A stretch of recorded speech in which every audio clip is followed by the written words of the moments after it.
Hi guys, Сэлэнгэ байна. Та бүхэндээ өнөөдрийн мэндийг хүргэе. За, өнөөдөр та бүхэндээ яагаад загварын мэрэгчлийг загвар өмсгчийн мэрэгчлийг сонгосон тухайга хуваалцах байгаадаа баяртай байна. За, миний хувьд 13 наснаас анх загварын ертөнцид хөл тавьсан. Загвар өмсгчийн яриа төвд Эрдэнэтийн агшийнхаа удирдлагын дор анх загварын хичээлийг бол заалгаж, за ер нь бол өөрийнхөө шинэ ертөнцийг өөртөө нээж исэн байгаа. За, тухайн үед бол яг загварын дугууланд явахдаа бол нэг мэрэгжлийн модель болох ч юм уу, аль эсвэл яг загвар өмсгч болох тэр дундаа бүр топ модельч гэдэг юм уу, ийм зорилго бол ерөөсөө хүртлэг байсан. Анх 12 наснда хөлний мэс засалтаа ороод шүрмсний хагалгаанд орж исэн. Тэгээ тухайн үед бол мэс засалт орсны дараагаар бол яг физик эмчилгээнд яваад талхаагаа зөвшрүүлэх, дасгал хөдөлгөөн маш сайн хийгээрэй гэж эмч маань зөвлөж исэн. За тэгээд тухайн үед би 6 дугаар анги байсан. Тэгээд ангийнхаа охинтой яг хажуу талдаа суудаг сайн найзтай хоёлаа ярилцаа загварын дамжинд явах уу хоёлаа гэ.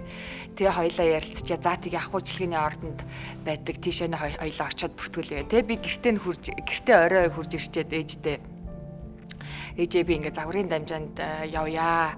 Тэ ингээ ер нь бол алхаа гисгээд зөвшрүүлэх тал дээр бас ингээ хичээлвэл тэгээ би өөрөө бас ингээ юм дамжинд явах туртай байна гэхэд манай ээж маш гоё хүлээж авсан. Тэгээд намайг хамгийн түрүүнд яг ахуйчилгээний хоёлаа шатаар өгсөд тухайн Эдерка агшин яг яриа төвд бүртгүүлж исэн. Тэгээд яг тэр үе би өөрөө яг тэр найз охинтойгоо ярилцаад тэр шийдвэрээ гаргаад тэгээ тухайн үед яг ээждээ хэлжсэн яг тухайн мөчтөө яг талархмаар санагдаж байна.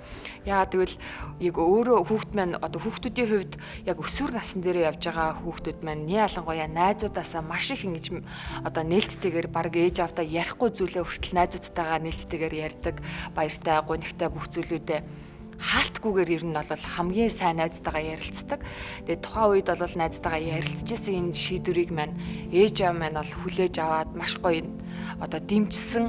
Тэгээд анхан шатанд яваад дунд шатанд ороод гүнзгий шатанд яваад яг тэр болгон яг тун саяхан юм шиг санагдаж байна. Тэр болгон дээр ээж маань хурж ирсэн. Хамгийн урт талтан суудсан охины баян үргэлж ингэж дэмжээд. Тэгээд ахаад 3 жилийн дараа миний хувьд бол дахиад шүрмсний хагалгаанд орсон. Тэр үед бол загварын карьер бол эзэнэ эхэлчихсэн, тодорхой хэмжээнд тэмцээн уралдаанд оролцоод өөрийнхөө карьерийн амжилтыг бол эхлэлийг тавьсан байсан. Тэгээд Монголын дизайнеруудын холбооны 3 дугаар зэрэглэлийн загвар өмсгчгээд явж явах үедээ яг хоёулаа эмнэлгээс гараад тухайд яг модулийнхаа хурал дээр очиж исэн. Тэгээ мэдээж хурал цуглаа яг ингээд зохион байгуулах арга хэмжээнд дээр яг идэвхтэй байнга байхгүй бол сарын тогтмол цалинтай байсан учраас яг цалингаа авах гээд очиж исэн. Яг тэр мөчийг бол би маш тоо санаж байна. Тэг ингээ юу ч болоогүй юм шиг алхаад ороод юу ч болоогүй юм шиг алхаа гарч ирээд шатаар уруутчаад өөрөө ирэхгүй нүлмэс маань нас гарч ирсэн. Гэтэ тэр үед би яагаад ингэж амар өөрийгөө ингэж юу гэдэг чинь тэгж ойлсноо нэг сайн санахгүй байна. Гэсэн хэдий ч гэсэн зүгээр миний амьдралын өөрийгөө ялан дийлсэн сэтгэл зүйн хамгийн том хүч яг тэр насанд маань суусан юм болов. Тэгэхээр ер нь бол хүн өөрийгөө ялан дийлэх яг энэ сэтгэл зүйн бэлтгэлийг бол хүн маш багасаа олж авдаг. Тэгэхээр хүний өсвөр наснаасаа эхэлж байгаа хобби, сонирхол, зуршил, хэв маяг энэ болгон хүний амьдралын өөрийнхөө ажил амьдрал дээр амжилт гарах хамгийн том тэр скил чадваруудыг сурч авч идэг маш чухал нас байдаг. Тэгээ миний хувьд бол яг өөрийнхөө дутагдaltaй талаа барьж аваад яг тэрнийг ялах, тэрнийг сул талаа өөрийнхөө давуу тал болгоод олон улсын хэмжээнд Монголынхаа хэмжээнд бас тодорхой хэмжээнд бас урдаан арах модулуудын төвшөнд гартлаад өөртөө ажиллаж чадсандаа бол маш их баяртай байдаг. Хамгийн чухал зүйл маань яг энэ болгон дээр маань энэ сонирхол, хүсэл, эрмэлзэл, мөрөөдөл энэ болгонтой маань үргэлж хамт байсан хайртай аавдаа, ээжтэй, эгчтэй, эмээдээ та нартай маш их баярлалаа.